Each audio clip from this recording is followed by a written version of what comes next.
My name is Michael Gaul, and I'm working as a senior advisor in the Emerging Security Challenges Division.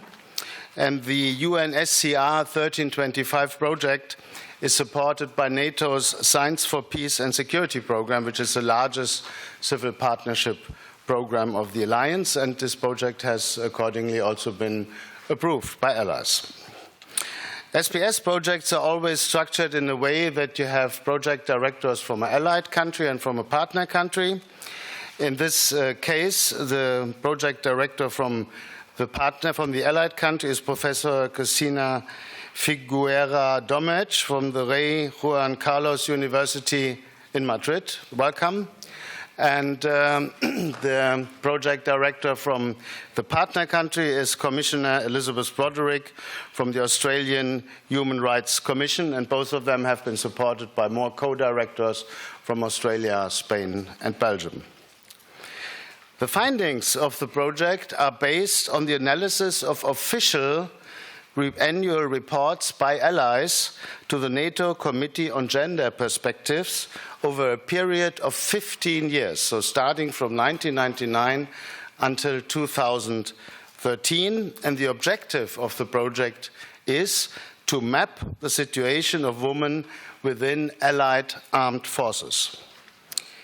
In addition to this analysis, this very comprehensive official material, the project provides also a case study about the Australian Defence Force to identify best practices and lessons learned from a partner country. The event this morning is very timely and takes place just a few months before the 15th anniversary of the UNSCR 1325 resolution. We will have the opportunity to analyze the results and the findings of the projects in 3 different sessions. And then in a 4th session, we will look beyond the specific project and compare NATO's activities in this field with the broader international context. Well, thank you very much indeed, Michael. Among others, I am mandated with the management, not with the ownership of the program. The ownership is allies, and actually the program is designed to be devoted to both allies and partners. But as you have said, it's one of the most interesting and impactful programs of NATO, Science for Peace and Security. Let me warmly welcome and thank you for being in such great numbers on a Monday morning. Probably most of you have shifted staff meetings early to start the day with an event like this, and I'm extremely grateful to members of the North Atlantic Council for taking the time and supporting the program and the specific theme that is one of the important themes in SPS and on the focus of NATO, the implementation of Resolution 1325. Also, very many thanks to our guests that came from some from far away. And I'm extremely glad to have also this morning with us the special NATO representative of UN Peace and Security, Ambassador Mariette Schurman, and also I see in the back Marie Skare, her predecessor.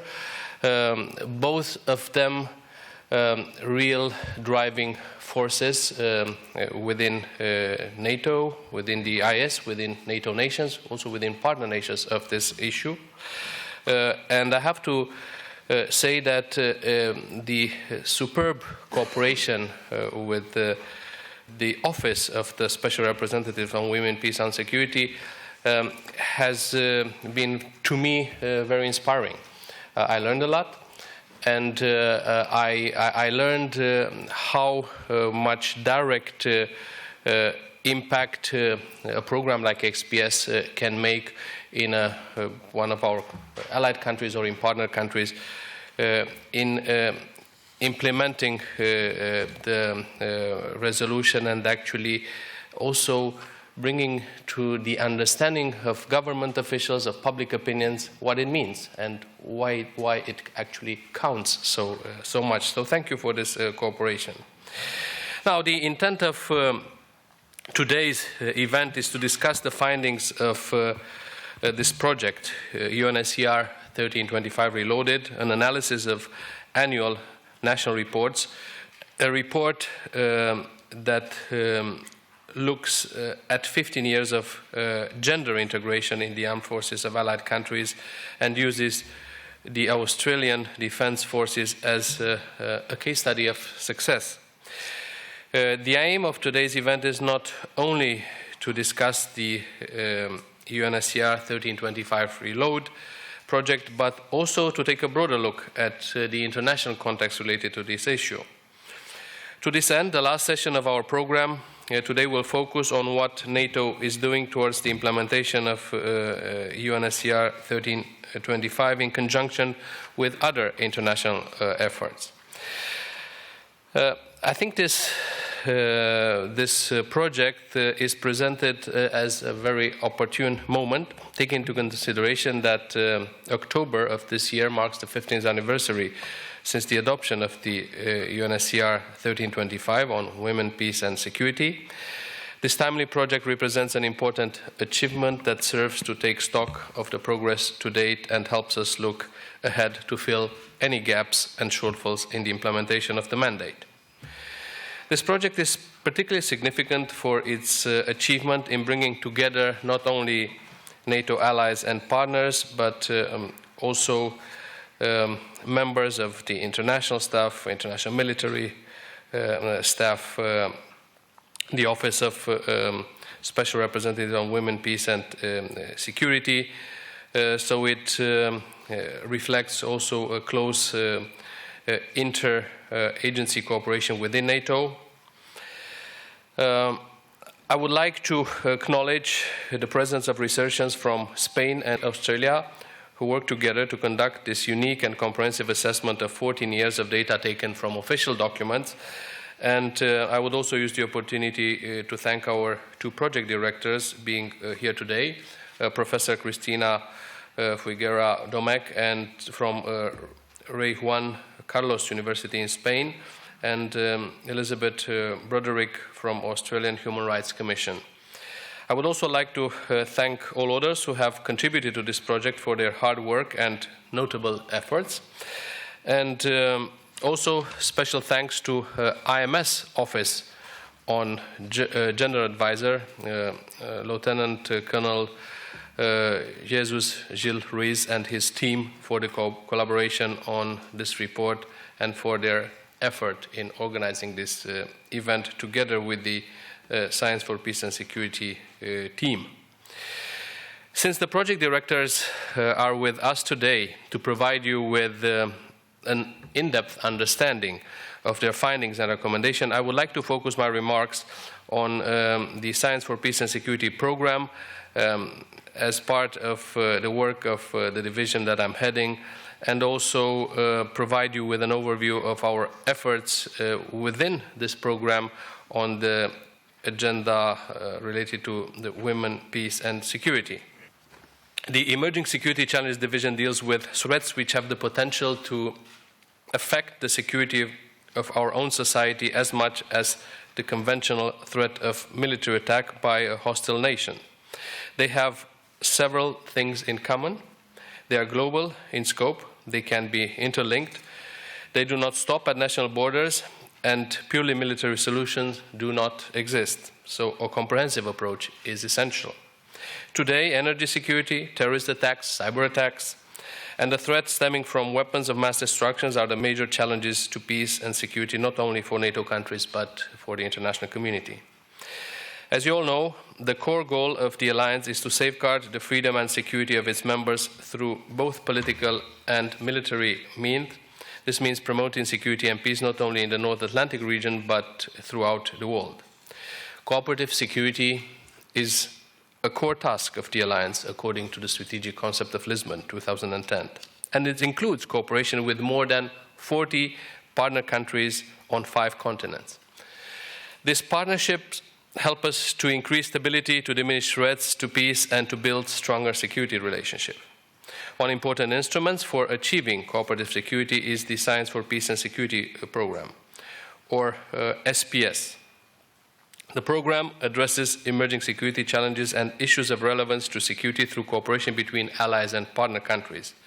Its main purpose is to bring together experts, scientists, and policymakers from NATO and partner countries to address security-relevant issues of common interest through the development of workshops, training courses, multi-year research and development projects.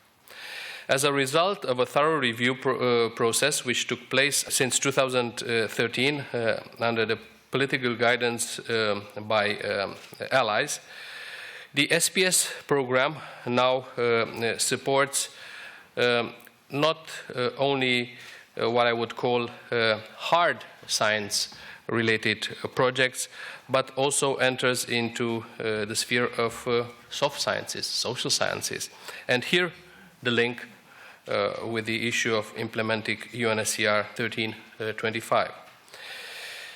A safer world starts at home, and security hinges on the full participation of both men and women, recognizing the integral role of women in conflict resolution, not only as peacemakers, but also as peacekeepers and peace builders. Allies have broadened the focus of the SPS program. Consequently, several SPS initiatives have now been funded with, which contribute to the implementation of UNSCR 1325, and I would just like to mention some of them that are already under implementation. First, an advanced research workshop entitled Preventing and Responding to Gender-Related Complaints in Armed Forces. The result of this workshop will be presented to NATO, to the NATO Committee on Gender Perspectives later this week on June the 4th.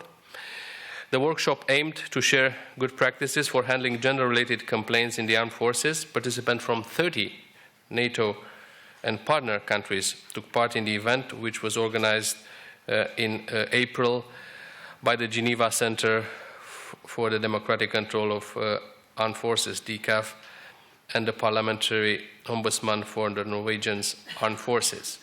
Second, a project entitled the 1325 NATO Scorecard is currently ongoing and seeks to develop a set of indicators for the implementation of Resolution 1325 with the aim of ensuring the integration of gender perspectives into national action plans and enhancing standardization of indicators used by NATO and its partners. The preliminary results of this project were presented on May 22nd at an event organized by Women in International Security here in Brussels, and the final results will be presented after the summer break. And looking forwards towards the future, the SPS program is actively working towards engaging a broader range of partners in advancing the implementation of UNSCR 1325. For example, we are pursuing efforts to support implementation of this resolution in Ukraine within the context of the current crisis in this country. Second, a project aimed at training women involved in conflict resolution and post-conflict reconstruction process is currently under development for Azerbaijan and Afghanistan. Furthermore, within the larger context of collaborating more closely with other international organizations, we have initiated early discussions with the United Nations to share lessons learned from NATO and UN gender advisors from ongoing or recent missions or operations with regard to the implementation of UNSCR 1325. NATO has undertaken several efforts to promote the participation of women in peace and security issues, including through internal policies, task forces, and working groups. While the Alliance is actively focusing in this area internationally, our work goes beyond the internal process and looks more and more to the engagement of our partners in this context. So with this, I would like to thank you for your interest in this issue at large, in the projects that NATO is pursuing and the policies in this field.